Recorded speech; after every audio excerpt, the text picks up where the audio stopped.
Hoje eu vou falar sobre um filme que na época que lançou causou muito medo ao público, mas que hoje não passa apenas de um grande clássico do cinema. Eu estou falando nada mais, nada menos do que Nosferatu. Mas antes da gente continuar essa discussão e falar algumas curiosidades e discutir um pouco mais sobre o filme, já se inscreve no canal, deixa aquele like bacana. E não esquece de ativar o sininho de notificação para você não perder mais nada.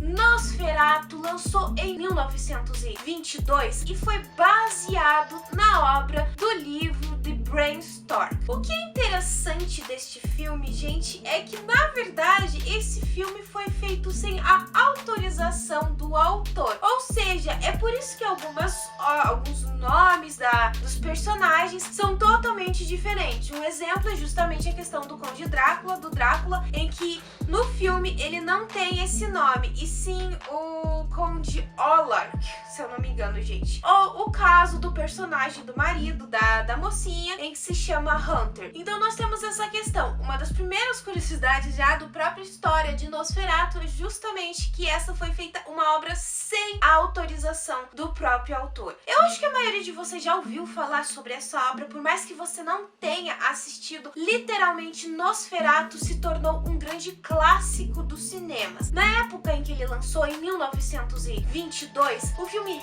realmente causou um grande terror às pessoas, a ponto, é claro, de ser proibido de passar na Suécia. Ele só foi liberado de passar para as pessoas em 1972. Mas venhamos e convenhamos, pessoal, eu não achei o filme assustador, porém naquela época era bastante assustador. Uma das coisas que eu achei muito interessante nesse filme é justamente a questão da interpretação do ator que fez o personagem do Nosferatu, que fez o personagem do Drácula. Gente, aquela seriedade é fantástica. Sinceramente, tem que aplaudir realmente o ator sobre aquela seriedade toda dele, de não em nenhum momento demonstrar realmente uma questão de sentimentos, de começar a rir, de querer achar engraçada alguma coisa. É uma coisa 100% séria. Eu achei fantástico isso neste ator. Como eu disse, essa foi uma obra que realmente o autor não autorizou ser feito, e como consequência o estúdio acabou recebendo um processo, e no fim foi o primeiro e último filme que eles fizeram, porque depois desse filme eles simplesmente faliram por causa do processo que receberam. Essa obra, gente, é tão conhecida que literalmente ela fez até uma participação em um dos episódios do Bob Esponja. Se eu não me engano, eu acho que é um episódio de Halloween, se eu não me engano, em que eles estão lá no Siri Cascudo e daí começa a luz a piscar e o Bob Esponja vira e fala que é o Nosferatu que tá acendendo e apagando as luzes. Eu já tinha ouvido falar muitas vezes de Nosferatu, mas eu nunca conseguia assistir a obra por dois motivos. Primeiro, porque realmente é uma obra bem difícil de se achar, justamente porque ela é muito antiga. E segundo, porque se você acha, é difícil de você achar ela legendada em português. E na época eu não sabia inglês, então eu realmente não me arriscava a assistir.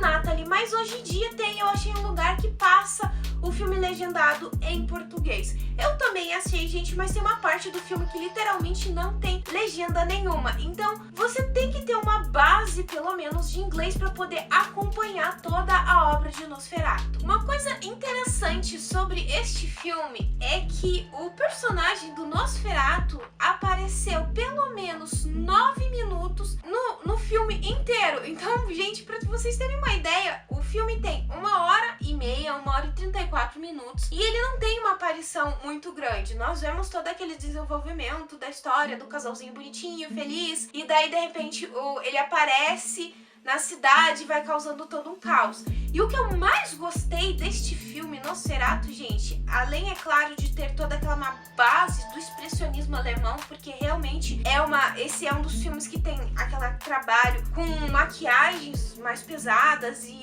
o detalhe de sombras e cenários um tanto bizarros, é a questão de que faz quem já viu Drácula, a série da Netflix, vai reconhecer muita coisa neste filme. Gente, eu achei surpreendente isso. É claro que a série de Drácula da Netflix não é só baseada em Nosferatu, ela é baseada em outras cenas, em outras histórias de Drácula, mas é interessante isso porque nós temos a questão do vendedor de imóveis, que ele vai até onde o Nosferatu mora porque ele quer comprar uma casa, então tem toda aquela referência realmente que você lembra de Drácula. Eu achei fantástico isso, ou a questão de quando o Nosferatu vai atrás da namorada do mocinho, vamos assim dizer, e vai pelo mar, então você lembra de Drácula. Vale muito a pena a gente estar assistindo essa obra. Outra coisa bacana é a questão de que o clipe da banda Queen,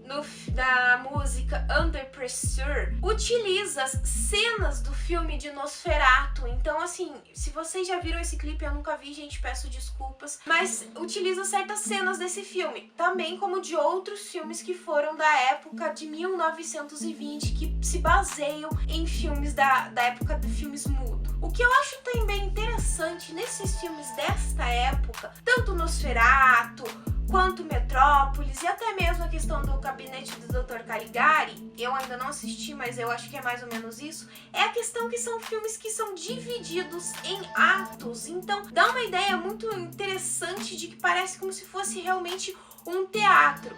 Creio eu que nessa época existiam atos porque os filmes antigamente tinham uma pausa. Então eu acho que era por isso que existia ato 1, ato 2, ato 3 e ato 4. Se eu não me engano, acho que são 4 atos em Nosferatu. Peço desculpa, gente, se eu esqueci isso, falei errado. Mas é interessante isso porque dá uma ideia de como se fosse meio que um teatro, só que passando para as pessoas através de um filme, através de uma fita que eu não lembro do que era feito antigamente os filmes, pra pessoa assistir. Então você não tá vendo realmente toda aquela interpretação de teatro, aquilo já foi gravado, está sendo repassado para as pessoas. Eu acho muito legal isso. Apesar do lar de Nosferatu ser a Transilvânia, as filmagens desse filme foram feitas na Alemanha, na Eslováquia e na Suécia. Essa ideia de que os vampiros morrem pela luz solar surgiu a partir justamente deste filme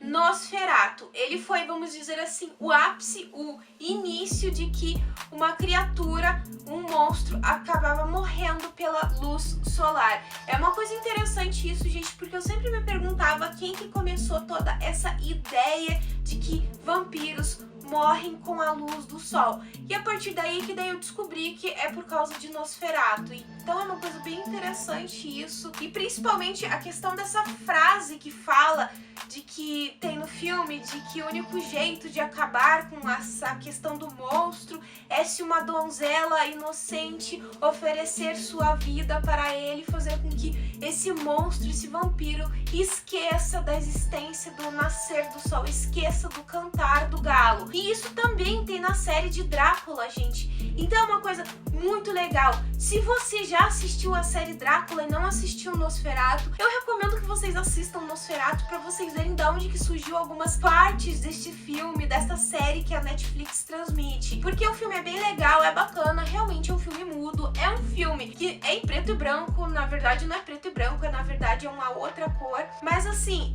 ele não tem tantas falas, o que é bom de Nosferatu, como também de Metrópolis, é justamente essa questão de que você entende, por mais que não tenha assim, ai, Nathalie, não sei inglês muito bem, ele não tem umas falas tantas falas dos personagens. O que realmente pega mais é a parte do conto, de o que o personagem tá fazendo, ele foi atrás de tal coisa, o que aconteceu naquela cena, porque realmente de conversas não tem muito e mesmo assim você entende muito bem. Vale a pena, eu acho que realmente tem que aplaudir Nosferatu por isso, porque apesar de eu não achar um terror, É um filme esplêndido e maravilhoso que você tem que ver pelo menos uma vez na vida, pessoal.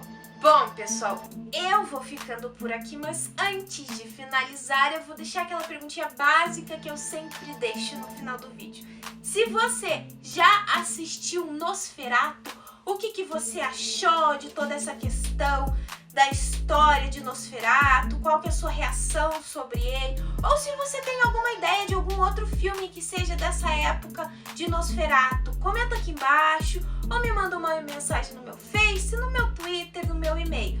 Todas as minhas redes vão estar aqui embaixo. Se você gostou desse vídeo, então já se inscreve no canal. É só apertar esse botãozinho vermelho que tá aqui embaixo. E se você não deixou o like no começo do vídeo, gente, deixa agora. Eu espero que vocês tenham gostado. Beijos, pessoal, e até a próxima!